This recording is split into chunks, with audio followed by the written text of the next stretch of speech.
আর রূপক বাবু গেল শশা কিনতে, কারণ আমার খুব খিদে পেয়েছে, ওই কারণে ওই দেখো।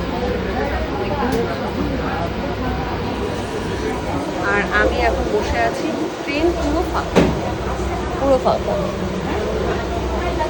এসি ট্রেনটা পেলে ভালো হতো, কিন্তু কিছু করার নেই, এসি ট্রেনটা পাওয়া গেল না। আর রূপক বাবুর জন্য জায়গাটা রাখি, না হলে সমস্যা হয়ে যেতে পারে। বাবু হেলতে দুলতে আসছেন শশা নিয়ে। গরমে শশাই খাওয়ার কি করবে? হ্যাঁ সেটাই, ট্রেনে তো ঝালমুড়ি উঠবে, হ্যাঁ তখন খাওয়া যাবে একদম। হ্যাঁ না, দেখো কচি আছে কিনা। না কচি না, এটা নাও, এটা নাও।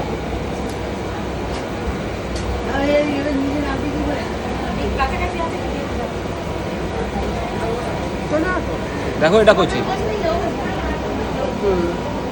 এটা করছি, কচি আছে। নুন দেয়নি, এটা দেখুন আনতে পারবো।